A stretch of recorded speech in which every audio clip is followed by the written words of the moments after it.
it's public hearing tonight, the transaction. Dr. Lee Jim wants to buy this little piece. He bought this piece last time. The city has said no public use. For your Thanks, man. Good job. Way to get it done. Hey, Chief, how you doing, buddy? Good. Thanks for my text. All right, ready? Where we go? We'll talk. Kevin, thanks. I think they're all shoeless, yeah. Ready?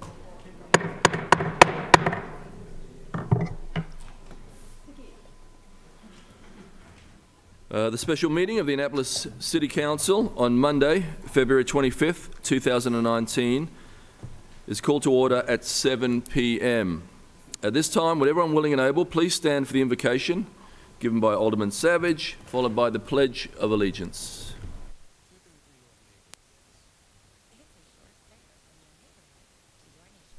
I wanted to read a poem by Marge Piercy. It's titled To Be of Use. The people I love the best jump into, work head first, without dallying in the shadows, and swims off with sure strokes almost out of sight. They seem to become natives of that element. The black, sleek heads of seals bouncing like half-submerged balls.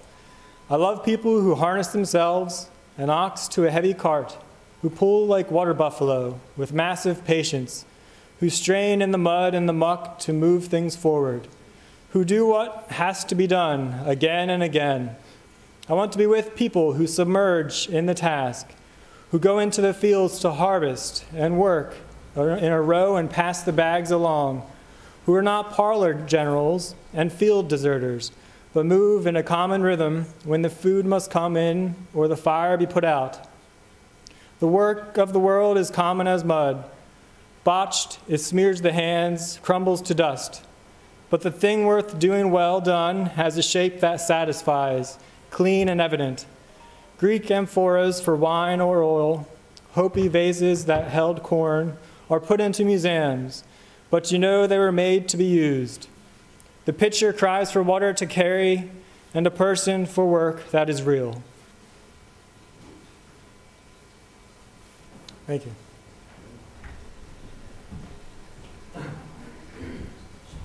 I pledge allegiance to the flag of the United States of America and to the republic for which it stands, one nation, under God, indivisible, with liberty and justice for all. I didn't hear anything about the first can.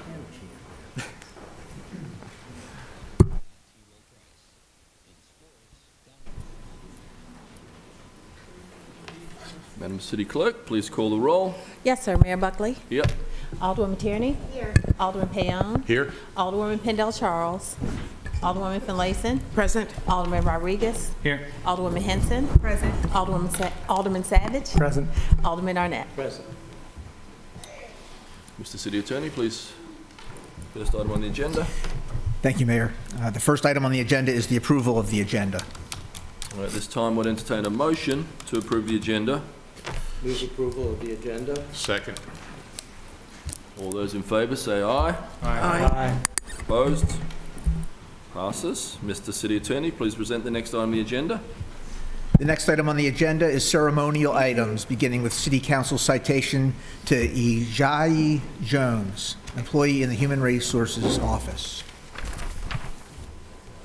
Mr. Jones, please come forward. She's in a wheelchair. Ms. Jones?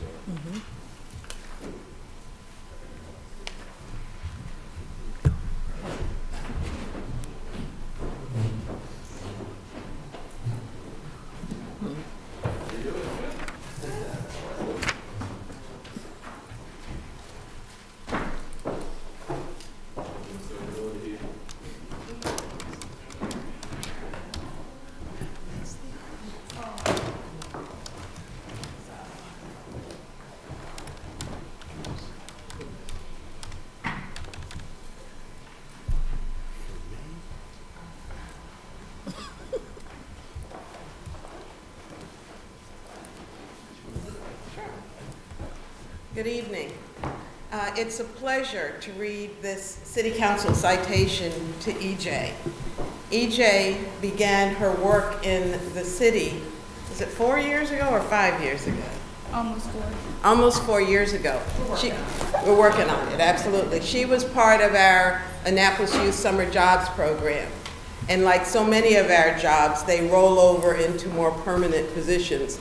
So this evening, I am thrilled to present this citation to EJ. And it reads, City Council citation, EJ Jones. On behalf of the citizens of the City of Annapolis, we're pleased to confer upon you this Annapolis City Council citation. We honor your contributions to Annapolis through your work as part of the city's human relations team.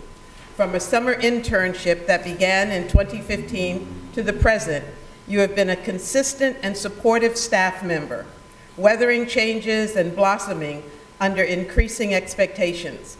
We're very proud of you for simultaneously continuing your post-secondary education while working for the city. You are a role model for others who participated in the Annapolis Youth Summer Jobs Program. Thank you for your service to our city and congratulations. And it's signed under our hands in the Great Seal of the City of Annapolis, Mayor Gavin Buckley and all 8 members of the Annapolis City Council.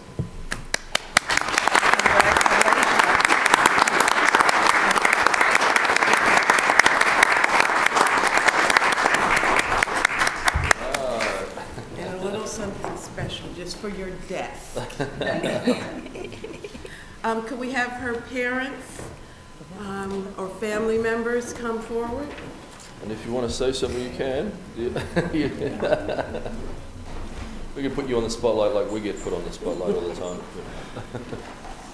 Do you want to say anything? Or no? No? Okay, no worries. She said thank you. All right.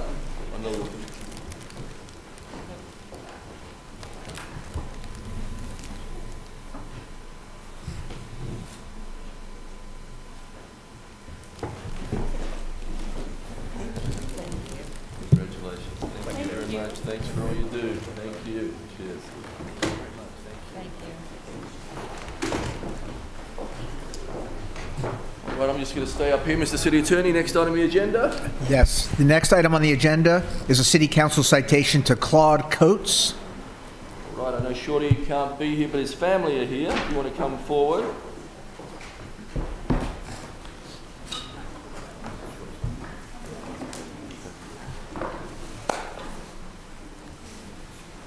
Can we get the fire chief and all the departments? All right. Pretty awesome. Look at this turnout. Recognition. Sweet. Thank you. Thank you.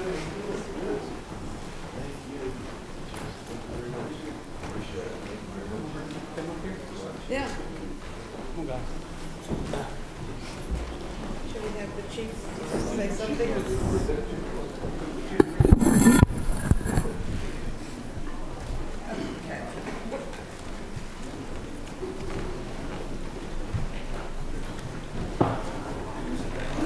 Excuse me.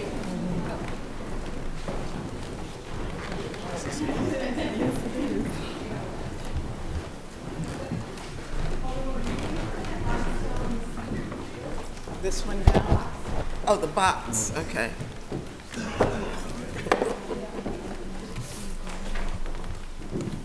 Well, once again, it's a pleasure to present the City Council citation to the family of Mr. Claude Eugene Shorty Coates. Unfortunately, he's not able to be with us because of health issues, but Mr. Coates was the first African-American to serve in our fire department, beginning in 1971. And I'm going to let the chief speak a little bit also about the history. But our citation reads, on behalf of the citizens of the City of Annapolis, we're pleased to confer upon you the City Council citation. We honor your contributions to the city by becoming the first African-American firefighter in the City of Annapolis. You broke the color barrier for the city's fire department and, through your leadership and hard work, helped the department to become one of the most diverse fire departments in the area. And it's signed under our hands in the Great Seal of the City of Annapolis, Mayor Gavin Buckley, and all 8 members of the City Council.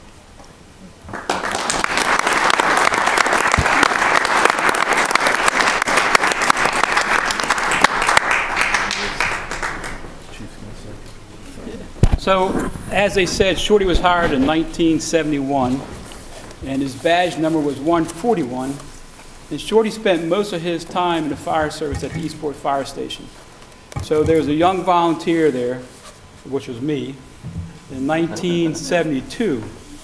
And Shorty was hired in 71. So I started volunteering in 1972. I was 3 years old. I was a very young volunteer. So anyway, but you know, a lot of things can be said about Shorty. He was a groundbreaker. His first African-American firefighter. But the most important thing I can say about Shorty is Shorty was a good human being.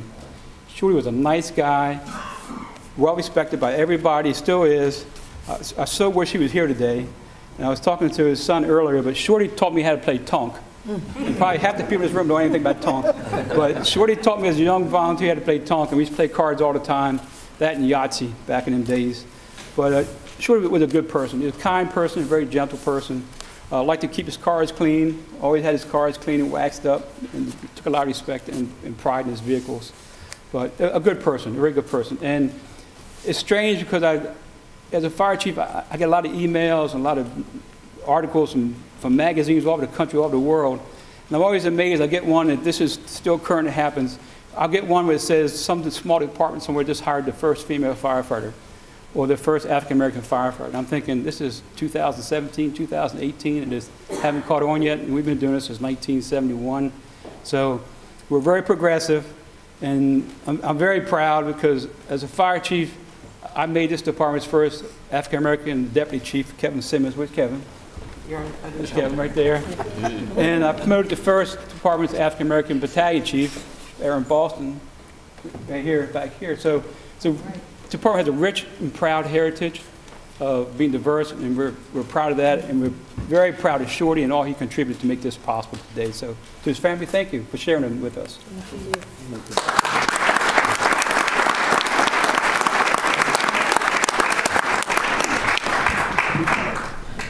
Good evening.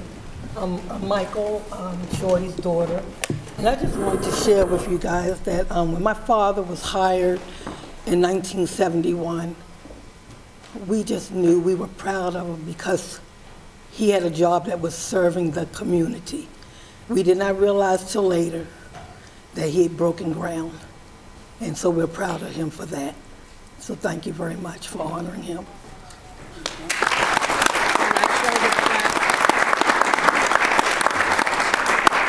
The plaque that he's receiving has a picture that appeared in the Capitol. I don't know what the date is, but acknowledging his, the fact that he was the first in our city. So please share it with him and give him our love. So we're going to take it to him as soon as we leave here.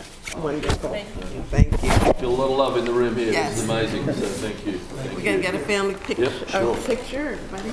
Or squeeze in. Suck it in. Hold this one.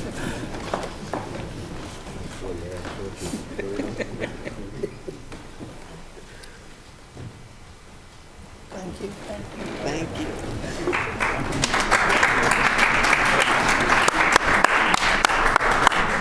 Thank you very much. Thank you.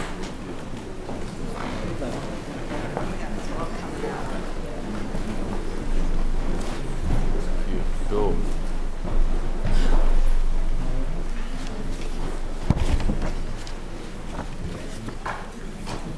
All right, I've got a couple more here that are surprises. For outstanding community members who are inspirational to us all. We have an award here for Deputy Chief Kevin Simmons. Where are you, Kev? You don't get out of here.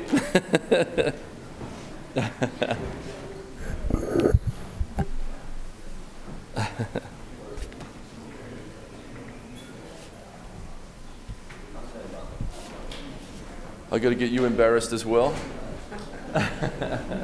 Surprise. Thank you. So, would you like to read it? Yeah. No, you go right ahead. On behalf of the citizens of the City of Annapolis, we are pleased to confer upon you this City Council citation. We honour your contributions to the City in serving as Deputy Chief of the Office of Emergency Management. You began your service with the City in 2010 as the first African-American Deputy Fire Chief, where you've been responsible for fire training, outreach, the Fire Marshal's Office, and the Office of Emergency Management. Thank you for your service to the City of Annapolis and your commitment to providing exceptional emergency service for our residents. We are very proud of you. Thank you very much, Buddy Chief. Thank you.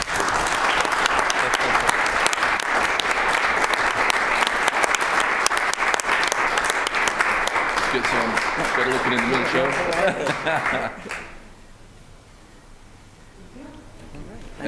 And don't leave, because we need the security for this one, because it'll probably be a big stampede. But everybody's favourite person is about to get an award here. I'll do the honors, Mr. Regina, can you please come forward? Get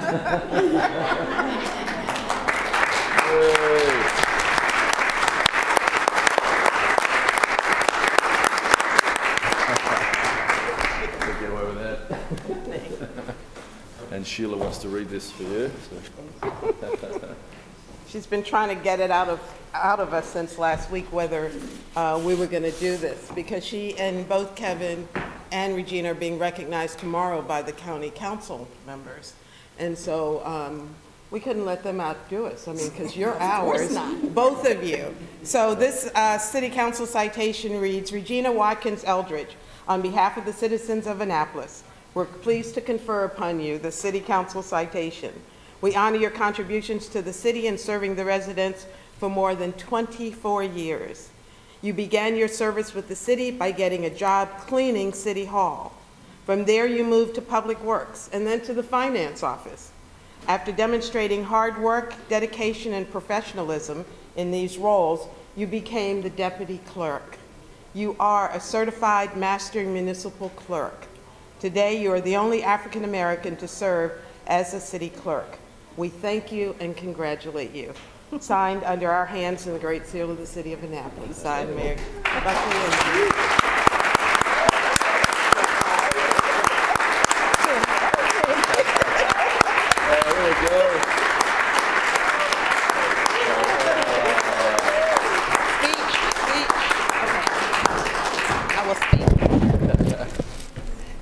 I just wanted to say, turn it on. Is it? Nope. Oh, I should know how to use it. This is mine. Whose mic is this anyway? It's not working. There it is. There it is. Hello. I just wanted to say thank you to everyone here, because no one can do any job around here without the assistance of everyone. So as long as we work as a team, we can always get anything we need done. Okay? And thank you so much, everybody, especially the citizens of the City of Annapolis. You make my job really easy, and thank you. Thank you, guys.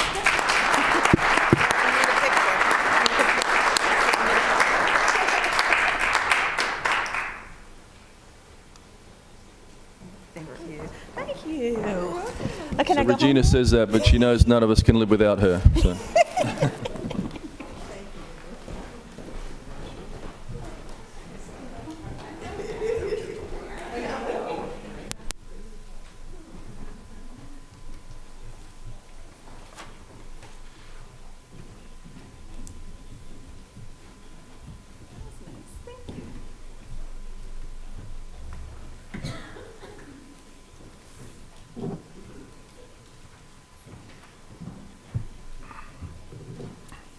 Mr. City Attorney, please present the next item on the agenda. The next item on the agenda is petitions, reports, and communications, beginning with the reports by committees.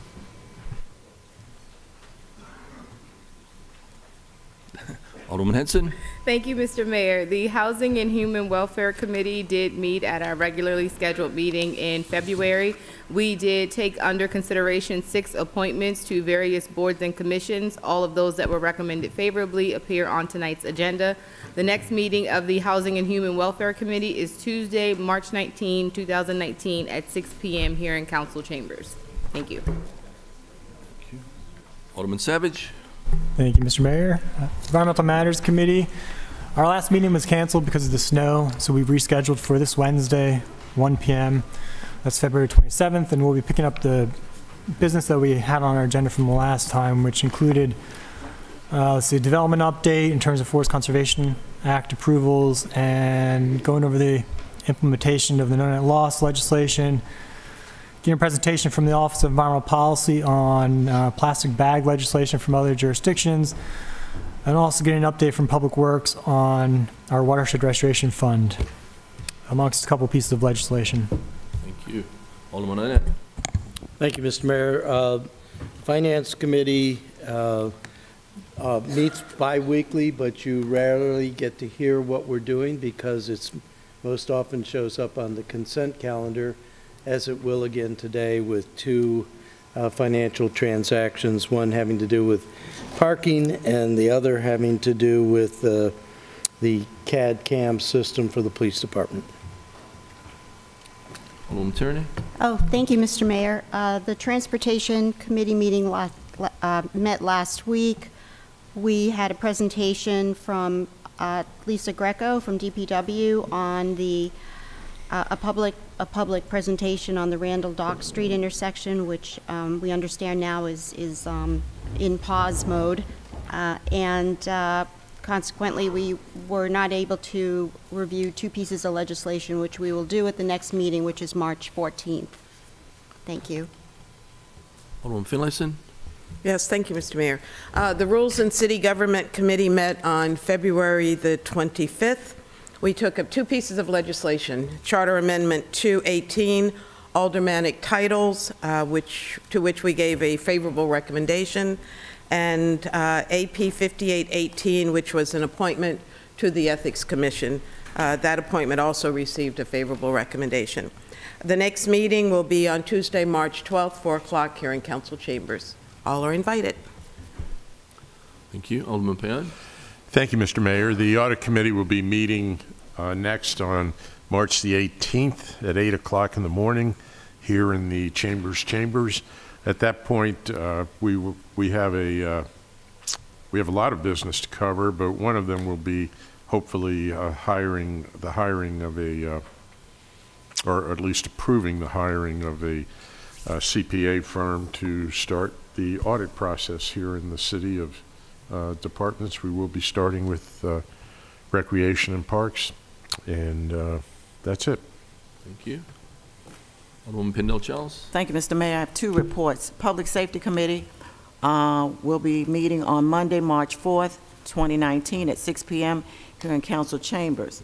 Also, the second report is the Equal Protection Task Force, African American Residents Resolution number 24-18. As required, there is to be a quarterly report presented. Before everyone is the quarterly report for October through December of 2018, and I've also attached the first quarterly report, July through September 2018. You may read it at your leisure. Thank you. Any other reports?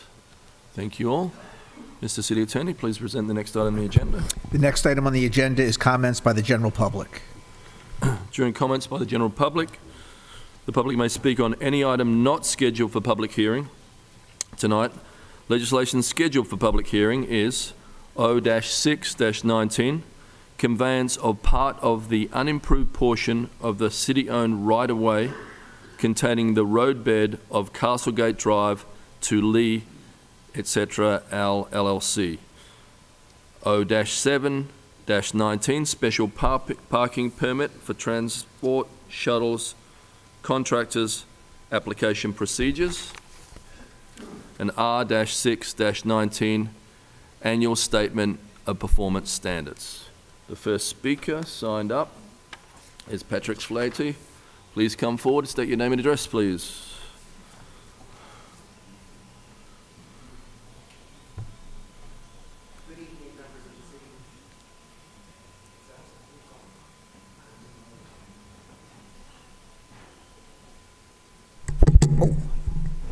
Thank you.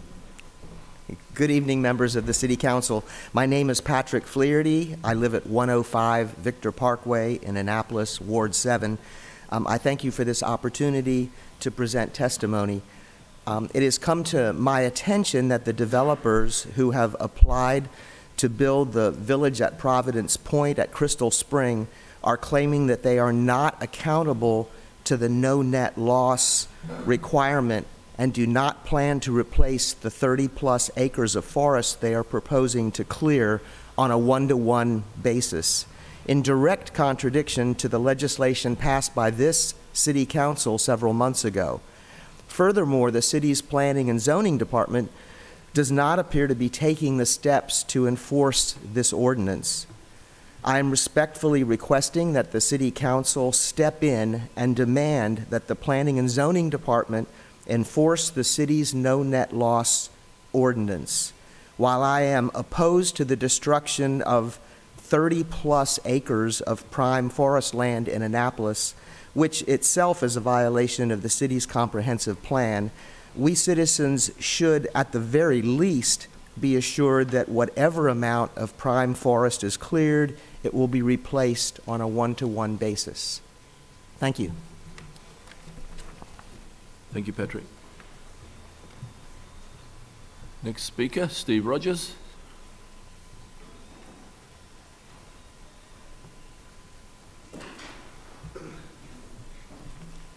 Good evening, Mayor and council persons. I'm Steve Rogers, 515 4th Street, Annapolis, Maryland.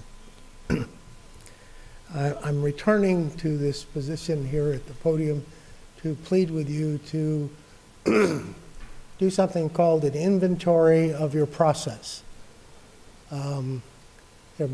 Like the forest problem and many other development issues that come up, I think our process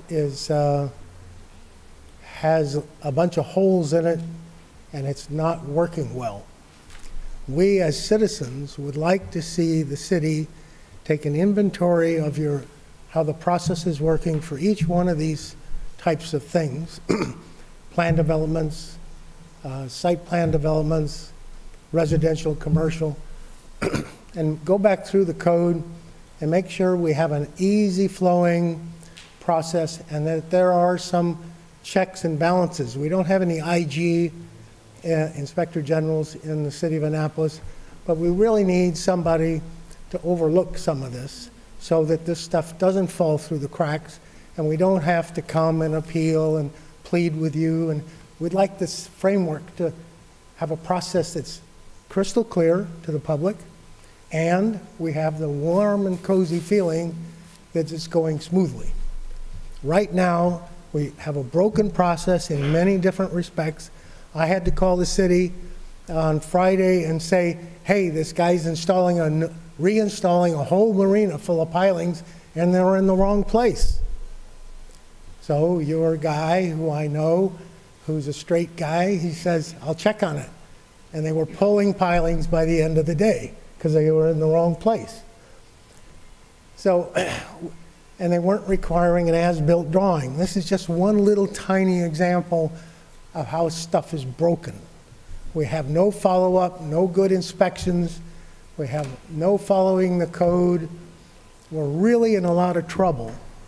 And I think it would help if the council participated, maybe formed a committee to review each department and look at the process and make sure that we have people looking at the code after things are approved and we're moving smoothly. Right now, many pieces of the city government are broken, and I know the mayor didn't do this, but he inherited most of this. So you have an opportunity, Mayor, I think, to right the ship, get on straight course, and then your visions for Annapolis can be implemented without a lot of commotion. Thank you. Any questions? Thank you, Steve. I'd be glad to participate in that if you want me to.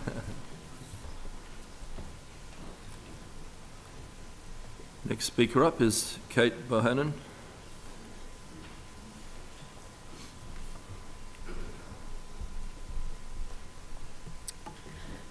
Good evening, Mr. Mayor, members of the council. My name is Kate Bohannon. I live at 157 Quiet Waters Place in Ward 7, but I'm here today speaking on behalf of the Environmental Commission as the chair. We have recently become concerned about an issue with the Forest Conservation Act and the way it's being implemented, and that's why I wanted to come and speak to you this evening. As you know, the Environmental Commission strongly supported the passage by this body of Ordinance 2718 just a few months ago to protect priority forests.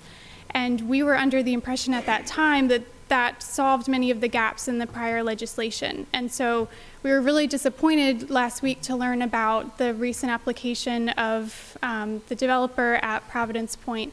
And we've sent a letter to the mayor as well as the director of planning and zoning indicating our concerns. And I'd like to just read that for the benefit of the full group briefly.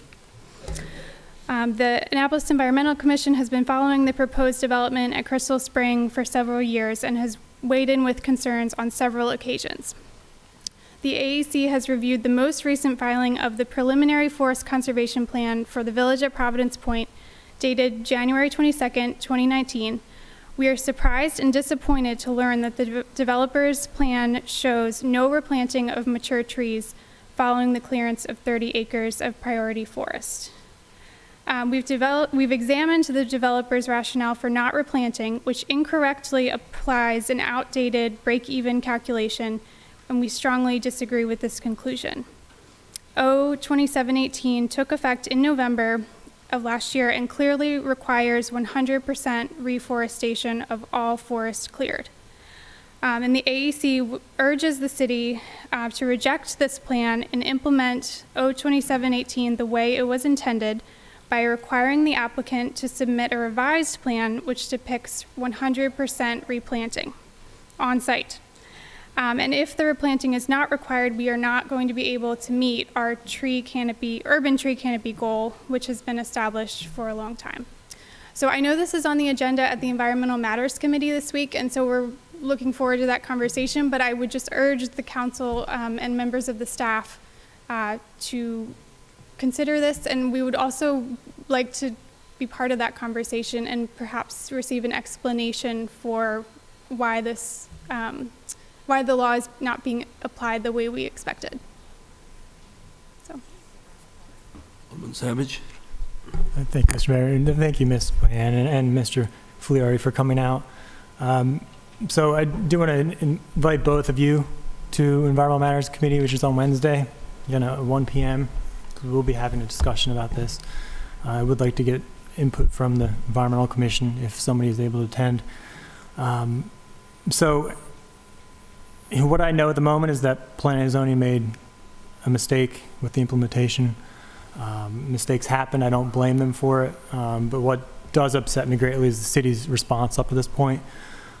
Rather than listen to the council, who nearly unanimously passed this, or the legislation's chief sponsor, myself, qualified professional with DNR for over 15 years, or the Environmental Commission, our own environmental policy director, state senator that passed the original Forest Conservation Act, or the state's attorney that worked for DNR on the Forest Conservation Act, or to a DNR employee that wrote the technical manual for the Forest Conservation Act. The city administration has somehow decided on its own to hold up our legislation without merit, without any legal justification. They're sending it back to the law office after passage for unnecessary review of implementation. Rather than listen to our own internal and external experts on the FCA, it's being held up for nearly 3 weeks and counting for what should only have taken 1 hour to fix. This is not how we should operate. We passed this law correctly. We passed it after nearly unanimous support after many months, and in fact, if not years of efforts for some of us. I expect the occasional developer or special interest to hold up our past legislation, but not my own city. This should cause all of my colleagues great concern. Thank you for coming out. Thanks, Kate. We're all working on this. We're with you. Thank you. Thank you. Next up, it's Lee and Patty from the Film Festival. Come on up.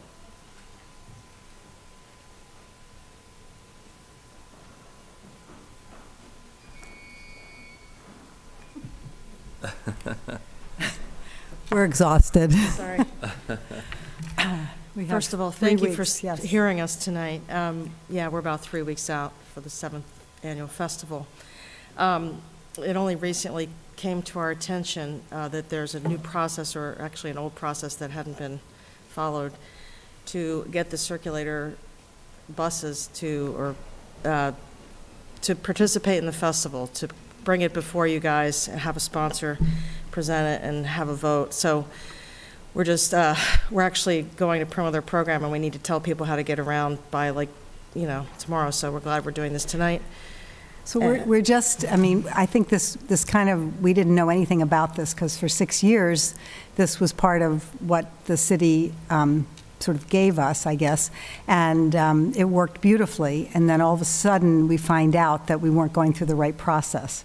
So we want to go through the right process, but we needed to know in advance to be able to do it. So next year, we would be able to do that. But we're hoping that you guys will understand that 3 weeks out, we just don't have a lot of places to go to fix this if we didn't get these circulators. Well, and not only that, I think it was a little, well, it was shocking on our part to receive a $13,000 invoice for transportation, because we're only adding one additional stop. So I don't know why we're being billed for the whole time.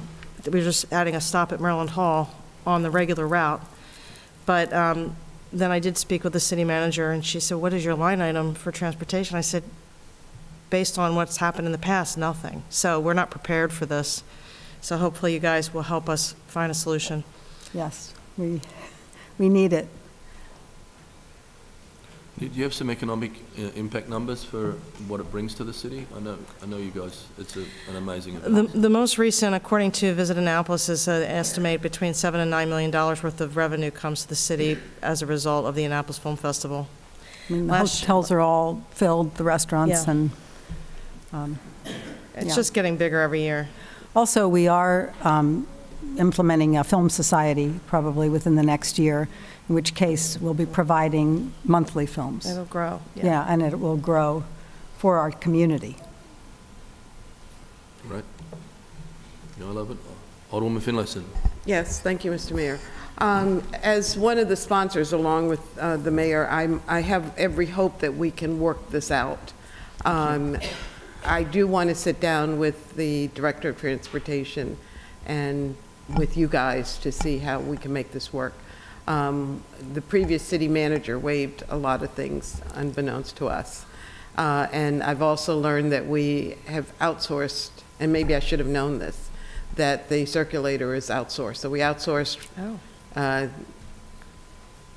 garages, and that included the circulator, and then it's outsourced again. So there seems to be, from my perspective, a lack of a commitment to support our city.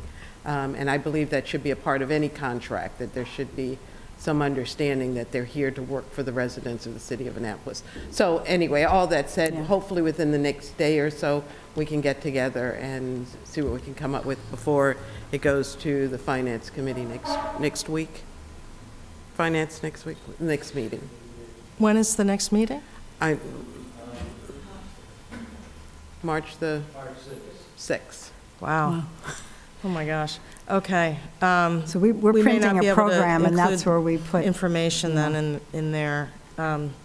Just but tough. We understand that everybody's doing the best they can. So thank you. Yes. Thank you. And hopefully we'll luck out like the St. Patrick's Day Parade did. Thank you. Thanks. Yes, Thank we you. appreciate it. We hope to bring you a great festival.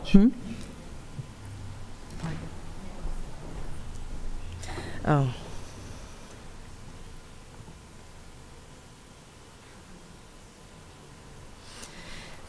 We do have a great opening night film that's going to tie in a lot of things about what's so great about what's happening in our city. Awesome. Can you tell us what it is? Are people watching at home? We're about to announce it. So that camera works, right? Yep. Oh, I don't know if we can announce it yet, but should we? What? Opening night? No, we have. That's coming in a couple days, not tonight. Couple more days. Couple more days. We'll announce it tonight.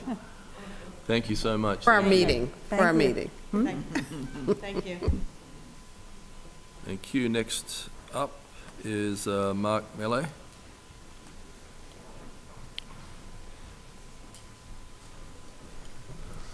Good evening, Mr. Mayor and Council. My name is Mark Millay of 123 Conduit Street. I'm a board member of the Ward 1 Residents Association, but in this capacity I speak for myself. But in that capacity, I've had the privilege of working alongside Alderman Arnett and Alderwoman Finlayson on the short-term rental regulations and legislation. An article in the Capitol yesterday inspired me to come tonight just to advocate for 3 positions that I think the Capitol really didn't highlight very clearly in their article. And I hope we can move forward with this legislation in the city. I too am a proud Airbnb host here. And very happy with my experience with that as a host for people primarily during Navy football game weekends and during commissioning week. Number one of the points in the Capital Gazette's article was about the hotel tax. I don't think was clearly conveyed. Forgive me for not knowing the current status of the legislation formation here. So if this leads to any updates, that would be great. Well, great. Number one, there's, I think, a misconception that any tax that we leverage on short-term rentals in the city will be the duty of the host to collect and then render back to the city. That's not how Airbnb works. I can't speak for the other entities. There is a very automated and functional process that each of those hosting sites uses in order to pass the hotel tax collected once the city has automated it through Airbnb so that the host does no work at all. They simply book the booking as they always do, and they receive the same payout they always have. And I think that's not well understood by folks in here or in any other jurisdiction considering this. One just needs to look at Airbnb's site and you'll see every state in the union has a growing list of this automatic service with Airbnb as well as countries around the world. Referencing Maryland, only Montgomery County currently has that automatically engaged. For reference, in the local region, Washington D.C.'s hotel tax for Airbnb stands at 14.8%. Montgomery County, 7%. Alexandria, the nearest Virginia jurisdiction, is at 8.5%. We're going to be joining the crowd in helping our community build tax revenue that was highlighted, I know, at the county council meeting last week. So I encourage us to include a tax in this regulation, and I say that as a proud Airbnb host. Number two, also highlighted in that article was a unique situation with a restaurant downtown, Preserve in this case, restaurateurs that have an auxiliary space above their restaurant to Airbnb out. I really hope we can look at special cases like that and this whole concept of primary residence that we've highlighted as really the key reason for this needing to have this regulation to preserve the fabric of our communities. We also extend that to perhaps primary businesses too. I don't have the answers here, but that case there might be really an important thing to highlight, particularly for the historic district in town. Number three, I really support eliminating the commissioning week and boat show exemptions that I know we've talked about in order to maintain fairness for this type of regulation. Keeping those around would negate the stated objective of providing safety for our short-term rentals. So please consider no longer exempting those weeks. Keep us all on the same fair footing as we look to regulate short-term rentals. Thank you. Thank you. Alderman Arnett. Thank you, Mr. Mayor. And Mark, thank you for your work on our unofficial committee. I read that article, and actually I think there's a lot of interesting things that we can take away from it. And we've all been getting emails from various people in the community who have an interest in this. And I would say we're still not ready to put forth the legislation. It is a work in progress. When it does go forth, we will have a fair, full, and open process. We like to hear from constituents. We're not just going to bulldoze something through, and I think you're exactly right. There are some special circumstances like Preserve that we hadn't thought about. I, for one, really do want to encourage use of the spaces above the retail on Main Street, and that seems like a perfect example of something we can do to encourage that. So again, thank you for your work and help, and I think we're striving to come up with something that everybody can live with. Thank you, Alderman Finlayson. Yes, thank you, Mr. Mayor. And thank you, as Ross said, for your contributions to the committee and your ideas tonight. The legislation is still in the law department, so it's not ready yet. But I just mentioned to Alderman Arnett earlier today that I think we need another meeting of the committee to look at the finished product from the law department and see how we can tweak it to meet the needs. As he said, we've heard from any number of residents who have issues with what they think the legislation says. Right. It will behoove us to make it very clear exactly what the requirements and the stipulations are. We've learned the lesson from the last introduction that we have to make the community, help the community be comfortable with exactly what the legislation requires. And we will continue that discussion about including the taxing component. If it's as easy as you're saying it is, and I have no reason to question you, then maybe that's something that we can easily attach to our legislation. So there will be another meeting before it's introduced on first reader. So Do you know when that will be, just I roughly? have no idea. We just Okay. talked about it today, but I would guess within the next couple of weeks. Great, thank you. Yeah, thank you. Thank you. Anybody else like to come up and speak? Please come forward, state your name and address.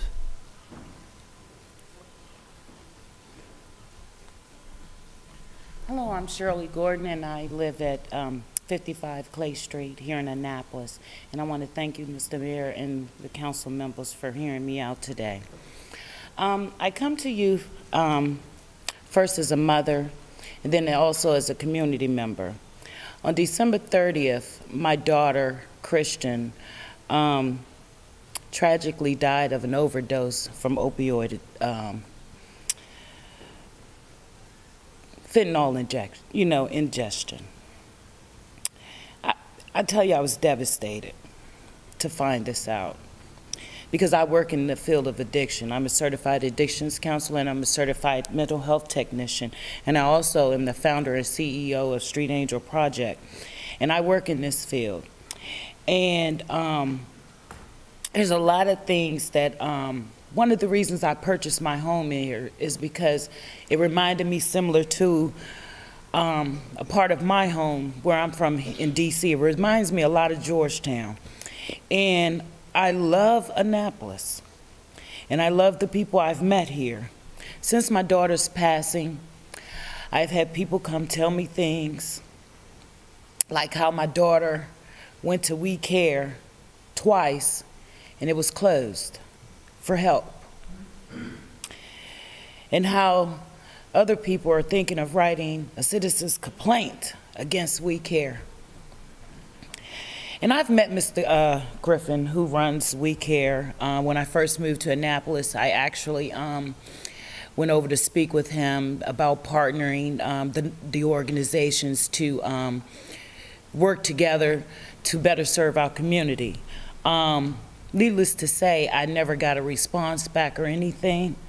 And I had been hearing a bunch of things about We Care, and I'm not the type of person that listens to rumors. And because I'm a familiar community member, I go to the Stanton Center a lot. My grandkids attend the after-school program. I have a granddaughter who's in the STAIR program there. So we frequent the Stanton Center a lot. And I'm very familiar with some of the staff there in different different organizations there. And so because I was hearing these things, and I'm dealing with my grief as well, it took me a minute to get around there. And finally last week, Monday or Tuesday, I went to We Care. I went to speak with Chris Beck and Ms. Odom first, to thank them for their support in assisting me and allowing me to use the Stanton Center to hold my daughter's repast there. And then I went to speak with Mr. Griffin. I can't express how much attention you guys need to find out what's going on. I went to speak with Mr. Griffin. I have met Mr. Griffin on several different occasions. He did not remember meeting me. when I was talking to him about trying to work with him again, he never recalled us having that conversation. Now, like I said, I've met this man before, so it was like meeting a different person.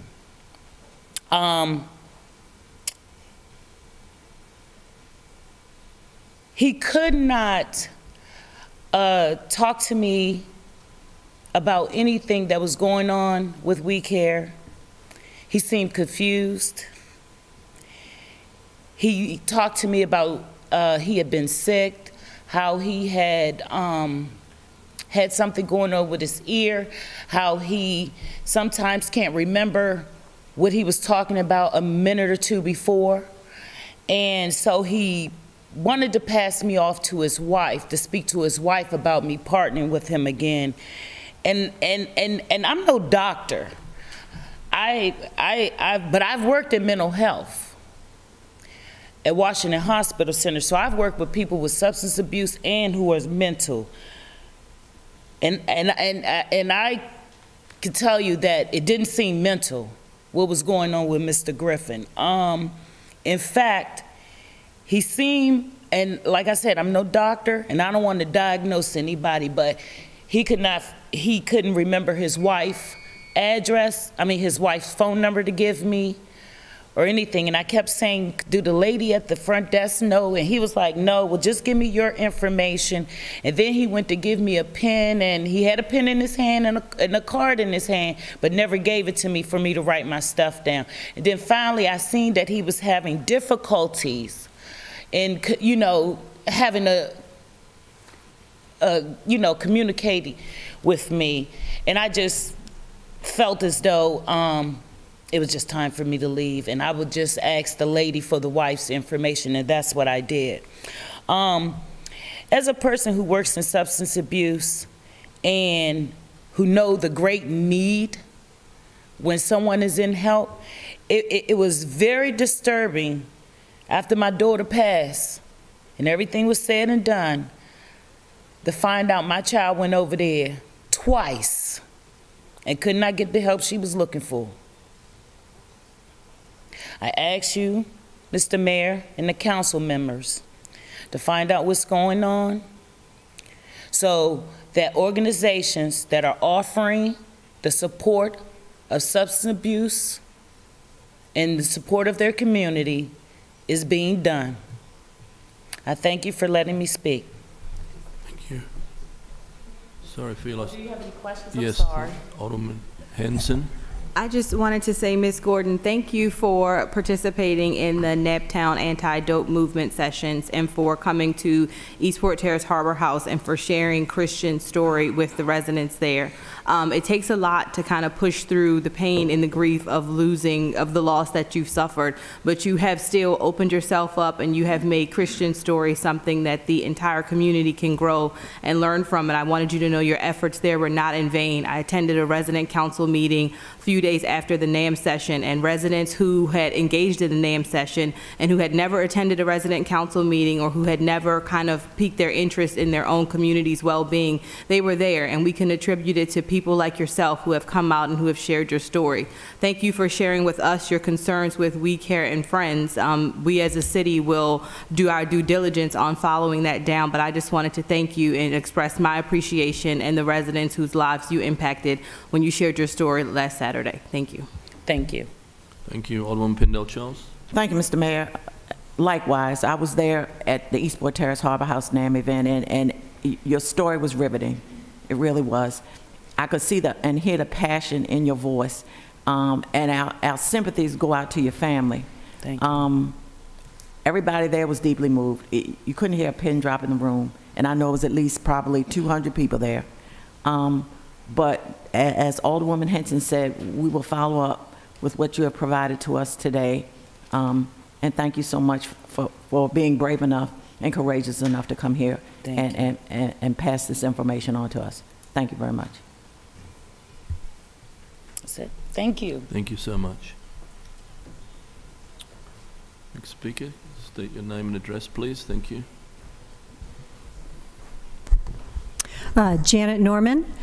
I just want to add a couple thoughts on the Airbnb issue after I'd read the article.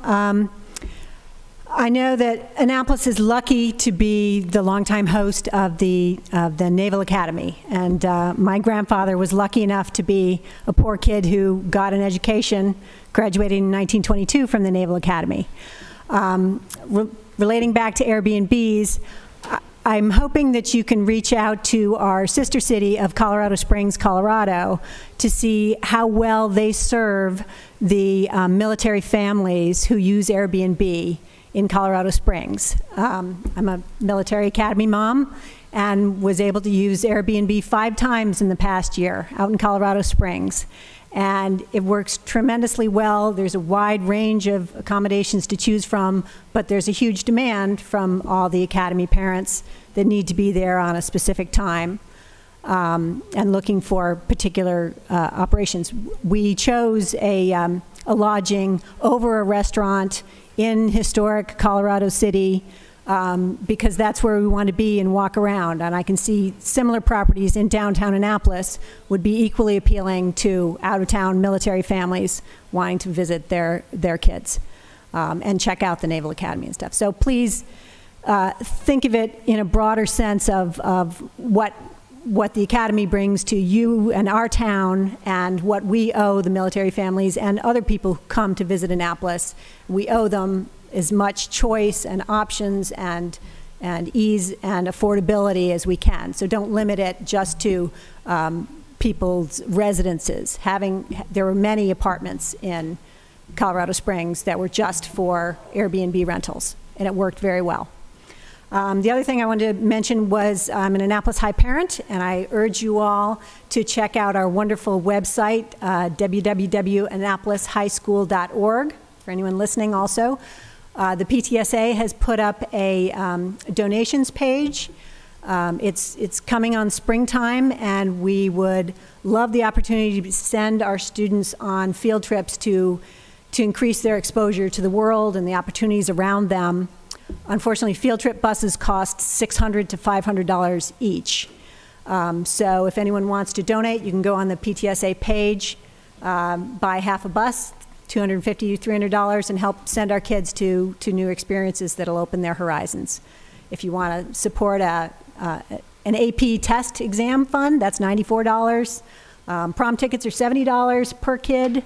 SAT exam fees are $50 to $65. So our adjacent clusters of South River and Broadneck PTAs each bring in about $50,000 to $60,000 a year, and the Annapolis cluster struggles to raise $11,000 to $13,000 a year.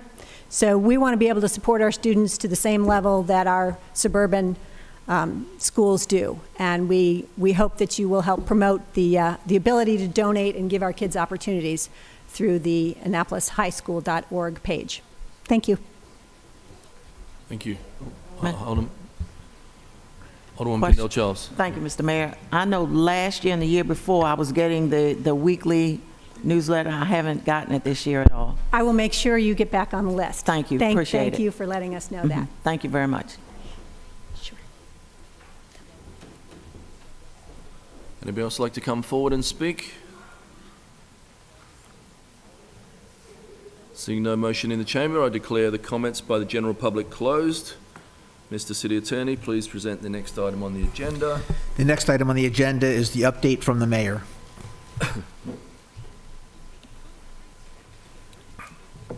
Thanks everyone for being here tonight. Last Wednesday, we had a winter storm come through the city. I want to thank the residents for mostly keeping their cars off the snow emergency routes. The city manager opened up the parking garages for residents to use for free. This was a good decision that helped our public works crews more easily maneuver and get the roads treated. I'd like to especially thank Bob Kokenauer, Phil Cook, and Phil Scrivener. These are just some of the unsung heroes of these snow events. They plan, coordinate, and oversee all snow operations.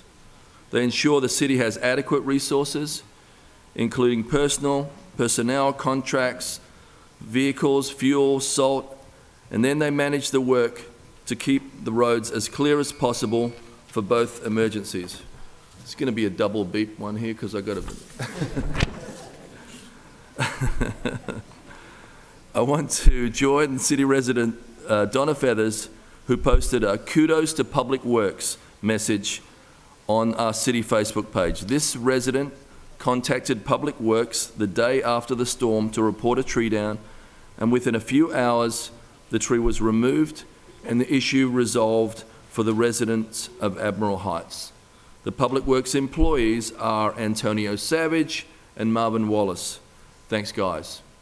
We work for the residents of the city, and I like knowing that our employers are being responsive in a timely manner. This is our last City Council meeting before we close out Black History Month. We've had some great commemorative events this month. I'd like to recognise 2 members of my staff who organised and worked long hours to make these events successful. Thank you to William Rao and Tola Ajayi.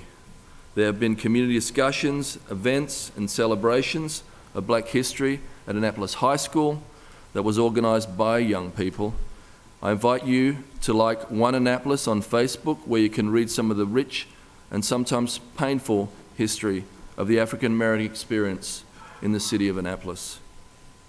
In continuing our One Annapolis efforts and diversity outreach to the community, I had the honour to attend the Hispanic Business Leaders Breakfast last week. We got to listen to businessmen and women talk about doing business in the city. One of the biggest issues is navigating the city process. I was pleased to learn after the breakfast that some of the people followed up with my office to talk about new business opportunities being launched. One is a new magazine, another an effort to expand an existing business, and the third an offer of volunteer help and donations for our upcoming city event we'll be hosting at the Pip Moyer Centre in April. Also with our Hispanic Outreach Liaison, we have a new after-school program at the Pip Moyer Recreation Centre for students from Bates and Annapolis Middle School. The program is four days a week, Monday through Thursday, from 3 to 6 p.m, and there will be transportation provided. We also have 16 people enrolled in English and GED classes. For this, we are offering childcare so the parents can get the program and don't have to scramble or worry about finding someone to look after their children. With these programs, we're utilising a great resource that is the Pip Moyer Rec Centre to fully engage the Hispanic community. I had dinner with the president of St. John's College, Pano, and he announced that the college is reserving 50 scholarships for minority students. This is a great opportunity as a pipeline for Annapolis High School to St. John's College. Annapolis, and we are trying to forge a closer relationship. It started with our mentorship day, and these scholarships will help open college opportunities for students, so I'm very excited about that. We had our third Naptown Anti-Dope event at the Eastport Community Centre on February the 16th. The opioid epidemic has touched the lives of people from all across our city. It was great to hear from the public safety officials and the people in recovery. It is important for people in our city to know there are resources and there is hope. We will have our next event at the Stanton Centre on March 30th. As I promised, I met with Delegate Alice Kane and Councilwoman Lisa Rodvian and Superintendent of Anne Arundel County Public Schools, Dr. George Alado, on the adequate public facilities legislation that was held over from our last City Council meeting. Dr. Alado has let us know that there is no plan to expand the high school, no plan to redistrict, and no plan to build another high school. We received a copy of the Stanford University Woods Institute for the Environment study that focused on the issues of flooding and climate change and the economic impact for both the city of Annapolis and the businesses here. A number of people from the city cooperated with the Stanford researchers. I want to thank Dave Mandel of the Office of Emergency Management, Lisa Greco in Public Works, and Rick Gordon and Marcus Moore in Transportation. Also, from the Annapolis Police Department, we provided camera footage to the parking area on City Dock Sergeant Ricky Truitt and Detective Mike Reed. I urge you to check out the study through the link on the homepage of the Annapolis.gov website. Finally, this is the last meeting of City Attorney Rich Melnick. Rich is leaving us due to unexpected family health obligations that have arisen, and with his long commute and the amount of time he puts in, it was impossible to satisfy the balance. We will miss him, but I understand how demanding the job can be. Thank you, Rich, for your service to the Mayor's office and the staff, the City Council, the City employees, and most importantly, the residents we all serve. Thank you, Rich. Cheers.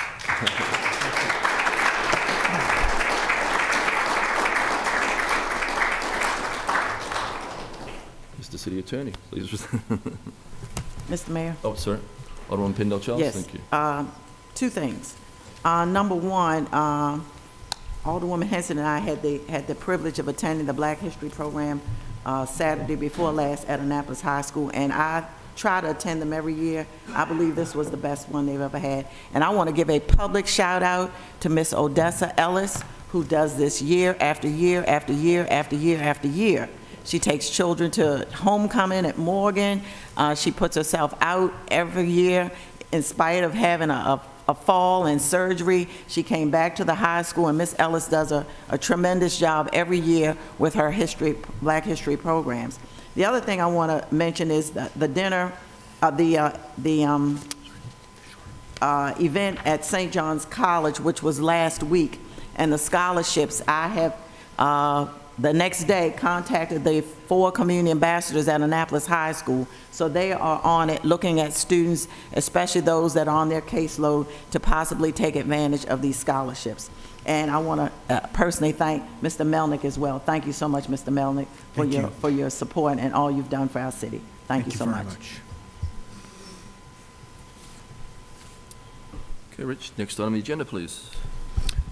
The next item on the agenda is required administrative submittals presented by the city manager. Would you like to present from there or come forward, Teresa? Yeah. I have no submittals this evening. Okay, that was easy. Mr. City Attorney, please present the next item on the agenda. The next item on the agenda is the approval of the consent calendar. Items on the consent calendar include appointments. AP-54-18, the reappointment of Enid Collison-Lee to the Annapolis Education Commission. AP-55-18, the reappointment of Jessica Patchler to the Annapolis Education Commission. AP-57-18, the reappointment of Jacqueline Wells to the Board of the Housing Authority of the City of Annapolis. AP-58-18, the reappointment of Kevin A. Chase to the Ethics Commission. AP-60-18, the reappointment of Janet Norman to the Annapolis Education Commission. AP-62-18, the appointment of Lily Odessa Ellis to the Annapolis Education Commission. AP-63-18, the appointment of Laura Graham Booth to the Annapolis Education Commission. And AP-65-18, the appointment of Kenneth Starks to the Annapolis Education Commission. In addition, business and miscellaneous items, GT-3-19, parking fund, transfer from transportation to garages, professional services in the amount of $400,000. SA-44-19, APD, general fund, FY 2018 fund balance assigned for contingencies to the police department for contract services, CAD and RMS project, $246,200. On first reader, O-8-19, Grow Annapolis, Inc. lease agreement. R-7-19, nonprofit vendors during fall boat shows. R-8-19, itinerant merchant sales in the historic district, 2019. R-9-19, Pride of Baltimore 2, docking fee waiver, and R-10-19, 2019 Annapolis Film Festival circulator fee waiver. And Mr. Mayor, that concludes the calendar. Are there any objections to items on the consent calendar? Alderman Savage Oh, first. thank you, Mr. Mayor. I'd just like to remove GT-3-19, please.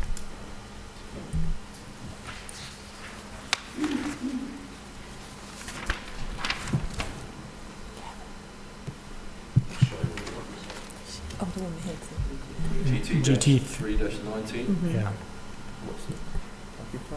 Okay. Alderman Henson? Thank you, Mr. Mayor. May we also remove SA 4419?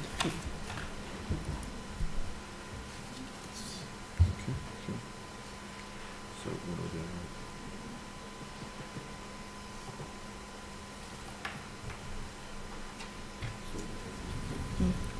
They're the last things on the agenda. Okay, with those removed, all those in favour? We need a motion to. Move approval of the consent calendar as amended. Second. All those in favour say aye. Aye. Opposed? It's a roll call. Mayor Buckley? Aye. Alderman Tanny? Aye. Alderman Payam? Aye. Alderman Pendle Charles? Aye. Alderman Finlayson? Aye. Alderman Rodriguez? Aye. Alderman Henson? Aye. Alderman Savage? Aye. Alderman Arnett? Aye. Right, Mr. City Attorney, please present the next item on the agenda. The next item on the agenda is public hearings, beginning with Ordinance O-6-19, the conveyance of part of the unimproved portion of the city-owned right-of-way containing the roadbed of Castlegate Drive to Lee et al. LLC. For the purpose of approving the conveyance of part of the unimproved portion of the city-owned right-of-way containing the roadbed of Castlegate Drive to Lee et al. LLC, expressly authorizing said conveyance to be made at private sale and not at public auction, and matters generally relating to the said conveyance. Okay, just one speaker. Mr. Lee, how you doing? Come on forward.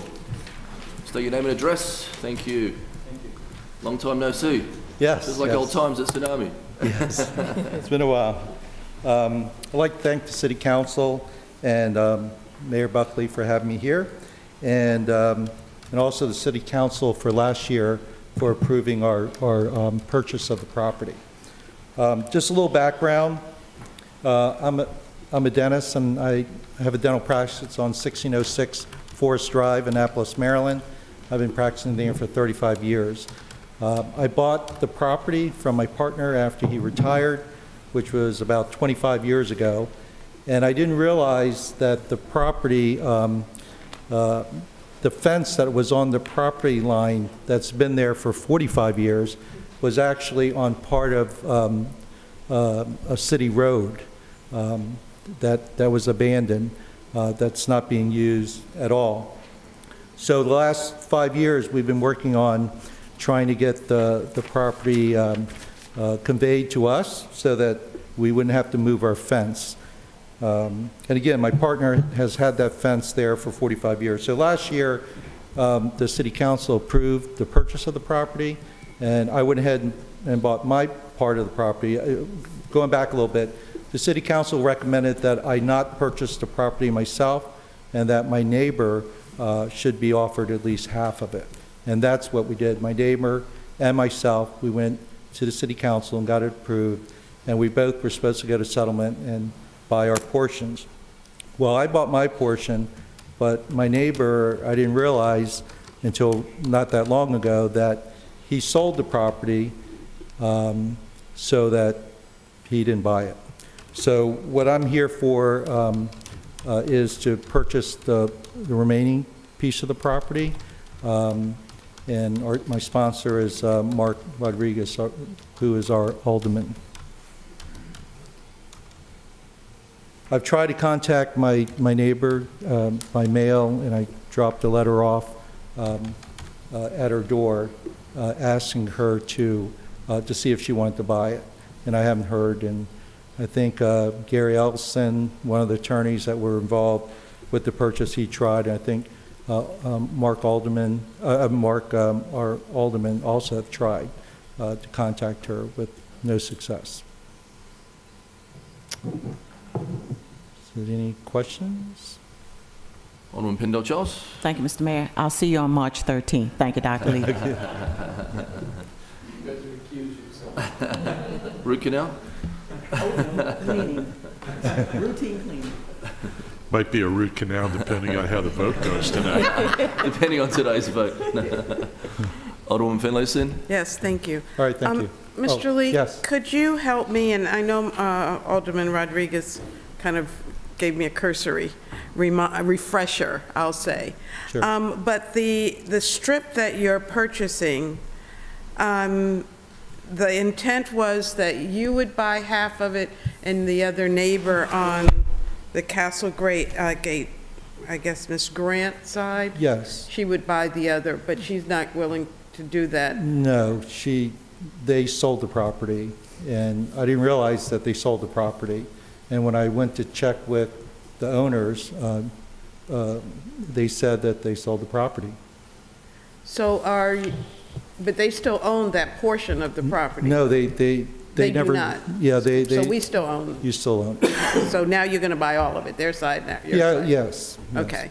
And this is a dead end, so there's no way that there can be any connectivity to Forest Drive through this property? No, Okay, I think knew it's that, like but I just want to. yeah. It's non-buildable, and you can't do anything with it. Okay, thank you. Yeah. Okay. Thank you. Thank you, Mr. Lee. Thank you.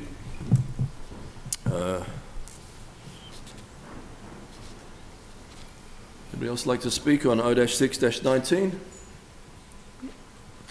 Okay, I declare the public hearing closed on O-6-19. Mr. City Attorney, please present the next item on the agenda. The next item on the agenda is public hearing on ordinance 07-19, special parking permit for transport shuttles and contractors, application procedure. This is for the purpose of amending the deadline for submission of a special parking permit application for transport shuttles and contractors. Would anyone like to speak on O-7-19? No one is signed up. I declare the public hearing on O-7-19 closed. Mr. City Attorney, please present the next item on the agenda. Okay, let's see.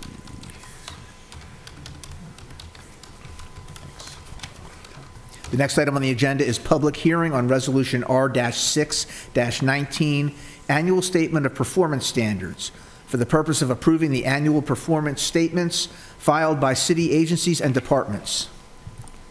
Okay, there is no one signed up to speak for R-6-19. Would anyone like to speak?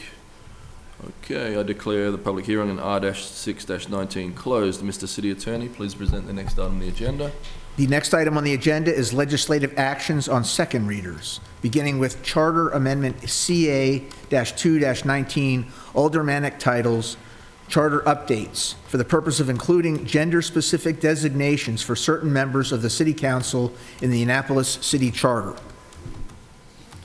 Is there a motion to adopt CA-2-19 on second reader? So move. Second. Discussion?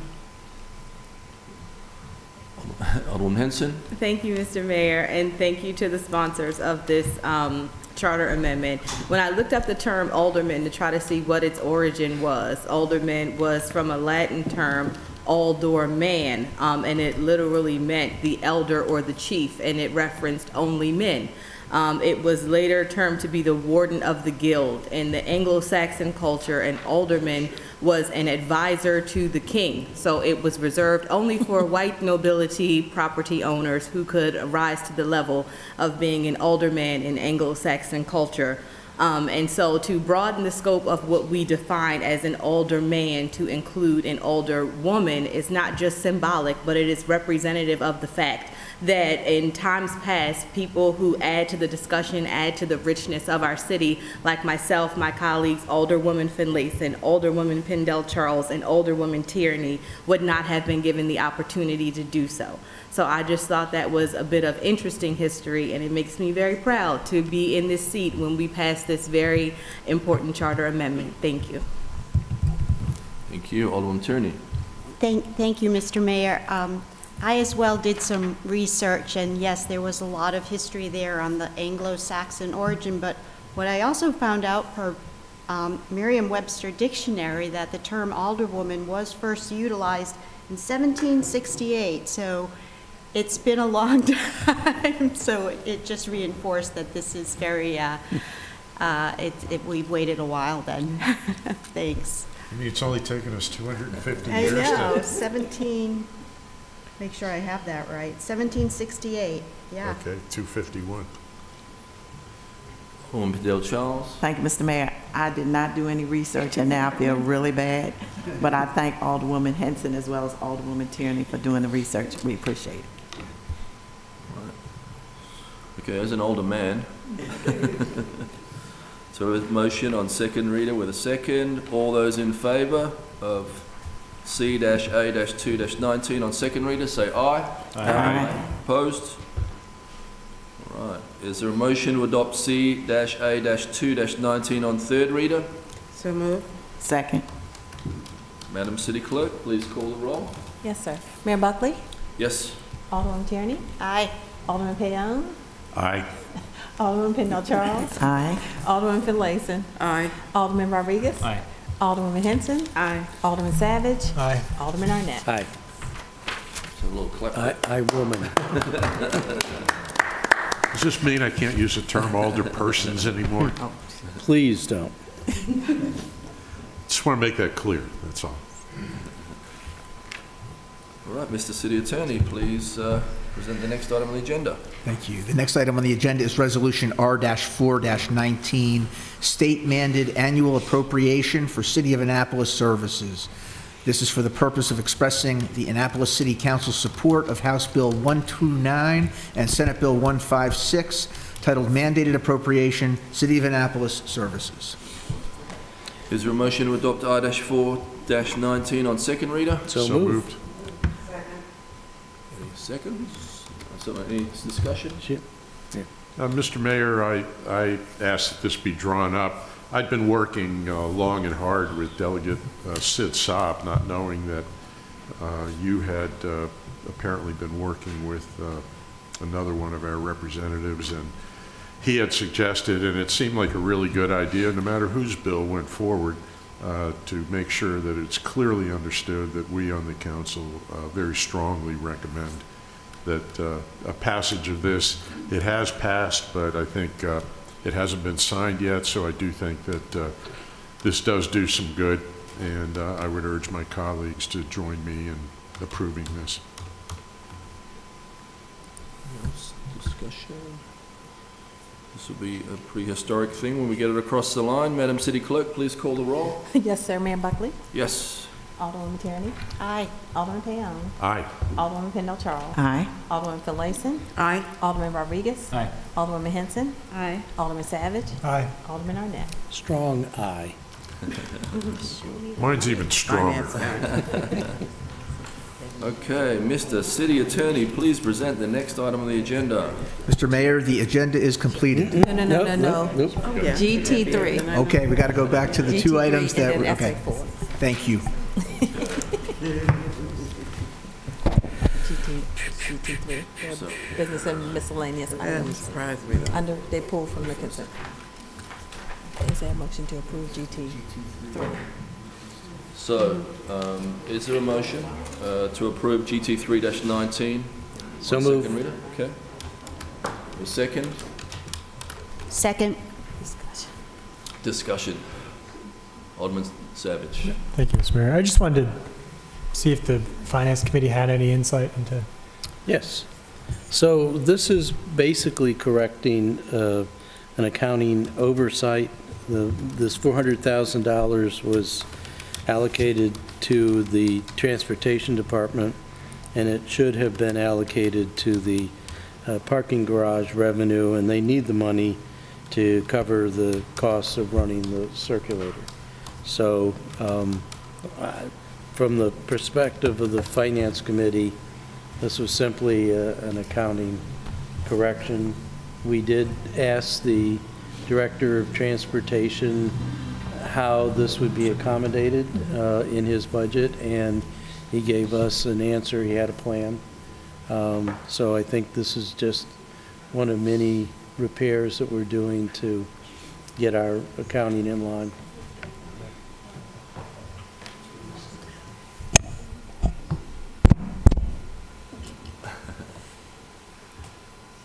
Any more discussion? Okay, all those in favour of GT-3-19 say aye. Aye. Opposed? Okay. Do we have a motion for SA-44-19? So move. Second. Discussion. Alderman Henson. Thank you, Mr. Mayor. And anyone on the Finance Committee can correct me if I'm incorrect. I thought that the CIP last year had in it a citywide replacement and something about our CAD to the tune of $2.3 million. Is that different than what we are approving here?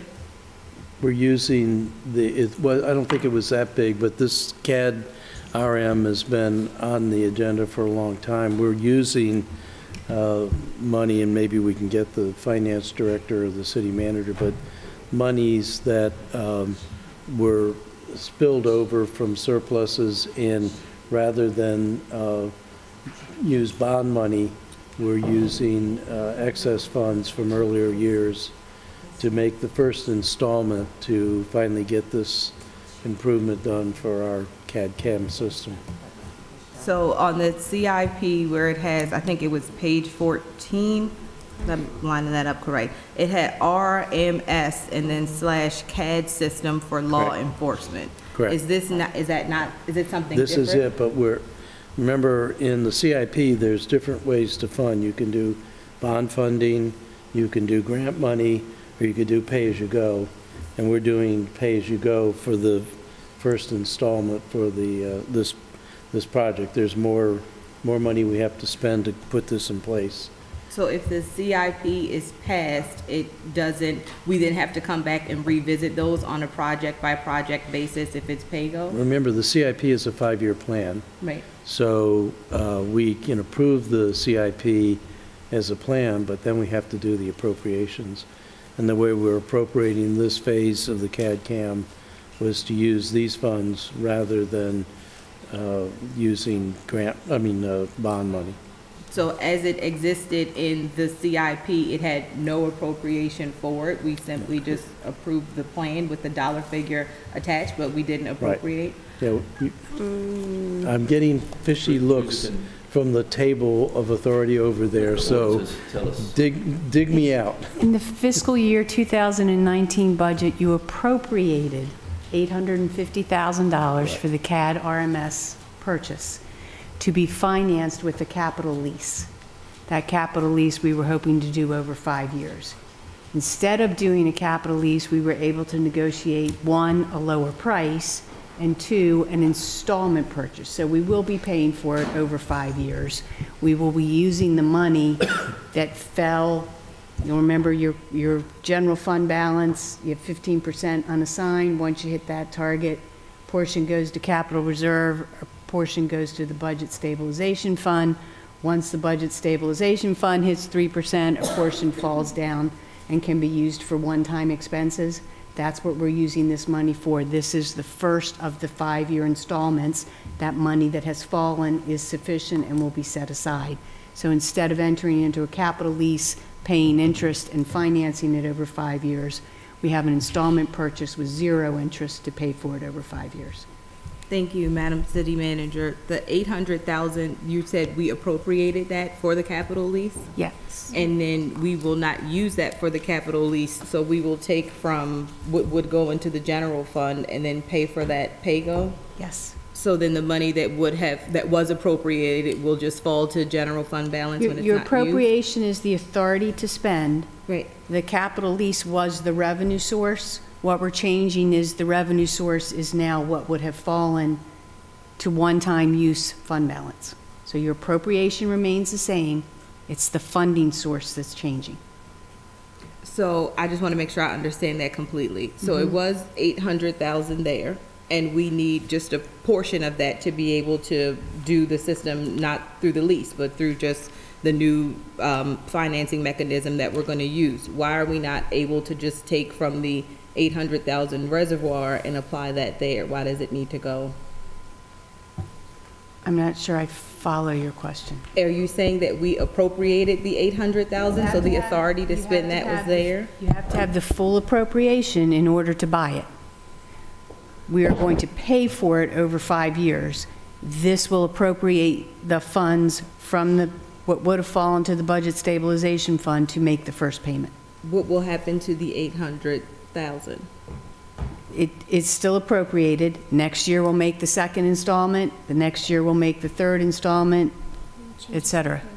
So what changes in the capital budget is where the funding source shows as capital lease, that will change to PAYGO. Thank you. We're still buying a CAD system that we actually got a better price than $854, and we're paying for it over 5 years with PAYGO instead of borrowing money and paying that off over 5 years. How much did you save? I want to say 66,000, but I'm not sure that's correct. Okay. Alderman Finlayson? So let me be clear.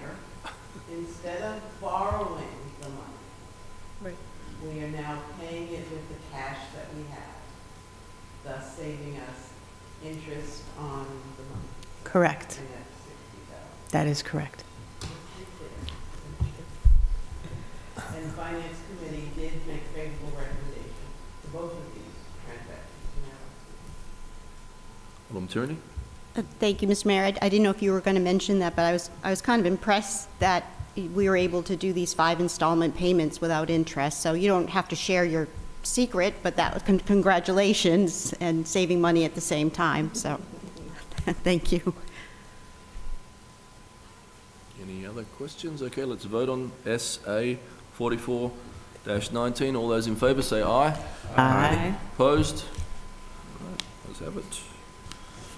Mr. City Attorney, please present the next item on the agenda. I believe it's appropriate to say the agenda has been completed. I'll say that slowly. Thank you all. Anything else for good order? Anybody? Yes. Alderman Payne. Once again, thank you for your services to the city. I'm referring to our city attorney. Not happy you're leaving, but best of luck in your future pursuits. Thank you. Hope to stay in touch, and if I can ever serve the city in any capacity, I look forward to doing so. Thank you. Thank you very much. All the best with your family. How about for the good of the order, one big clap for Rich Milner.